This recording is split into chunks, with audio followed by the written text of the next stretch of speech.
अभी आपको बताते चलें कि इसराइली सिक्योरिटी काबीना इजलास के बाद इसराइली वज़ीर आज़म नेतन्याहू ने अमरीकी सदर से बात भी की है, जिसके हवाले से जो भी तफसीलात सामने आएंगी वो आपको बताएंगे। अभी आपको बताएं कि उन्होंने इसराइली सिक्योरिटी काबीना ने जंगी काबीना को ईरानी हमले पर रद्द-ए-अमल देने का इख्तियार दे दिया है और इसराइली मीडिया का यह दावा है कि इसराइली जंगी काबीना को फैसलों की मंजूरी के लिए सिक्योरिटी काबीना की इजाज़त दरकार नहीं होगी। जिसके बाद काबीना इजलास के बाद इसराइली वज़ीर आज़म नेतन्याहू ने अमरीकी सदर से बात की थी। इस काबीना इजलास के हवाले से हमने आपको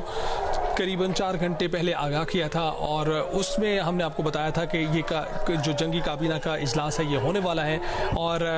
वज़ीर आज़म नेतन्याहू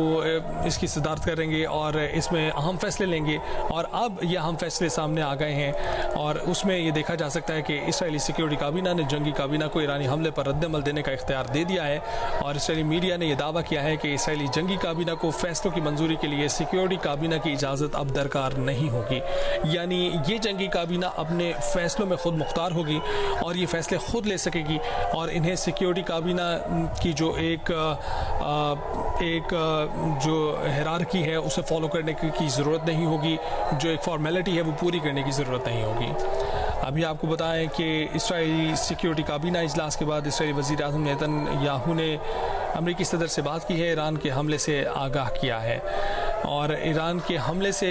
आगाह इसराइली वज़ीर आज़म नेतन्याहू ने तो इन्हें किया है, लेकिन अमेरिका पहले से ही इसराइल को इंतबा दे चुका था कि ईरान ने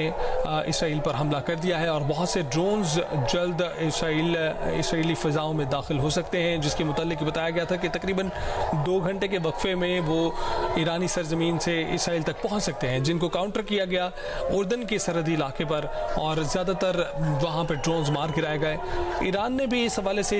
ये बयान दिया है कि उन्होंने 50% अपने अहदाफ को पूरा किया है और उनका ये कहना है कि 50% अहदाफ पूरे हुए हैं और उन्होंने कामयाबी से निशाना बनाया है उन जगहों को जिनको टारगेट किया गया था। इसके अलावा जो रिएक्शन आए हैं, अमरीकी सिक्योरिटी ज़राए का कहना है कि उर्दन की सरहद के करीब जनूबी शाम में अमरीकी जेट तैयारों ने कई ड्रोन मार गिराए हैं और ईरान की जानिब से इसराइल पर ड्रोन हमलों के बाद मकबूजा बैतुल मक़दस में कई अशिया उड़ती देखी गई थी, जिन्हें फ़ज़ा में ही निशाना बनाया गया। मकबूजा बैतुल मक़दस में अमरीकी सिफारतखाने की अपने मुलाजमीन को महफूज मकाम पर मुंतकिल होने की हिदायत। और इसके अलावा आपको बताते चलें कि उर्दन की वज़ीर इत्तला थी जिन्होंने बताया था कि अपने फ़ज़ाई हदूद बंद करने की खबरों की तरदीद करते हैं और उर्दन का एयर डिफेंस फ़ज़ाई हदूद की खिलाफ वर्जी पर ईरानी तैयारे को मार गिराने के लिए तैयार है। जिसके बाद अरब टीवी पर इसराइली तज्ज़ियाकार रोरी शालून ने गुफ्तगू करते हुए बताया था कि इसराइल ने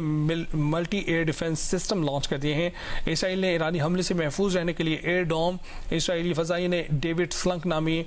एक दिफाई निज़ाम भी ऑन कर दिया है और एरो 2 और एरो 3 भी लॉन्च कर दिए गए हैं। उर्दन ने इसराइल को ईरानी ड्रोन से बचाने के लिए फ़ज़ाई सिस्टम शुरू किया और साइप्रस में मौजूद बरतानवी जंगी तैयारे मशरिक़ वस्ता रवाना हो गए। ईरान ने इसराइली दिफाई तनसीबात को निशाना बनाया। गोलान की पहाड़ियों और शाम के करीब इसराइली फ़ौजी ठिकानों को निशाना बनाया गया है।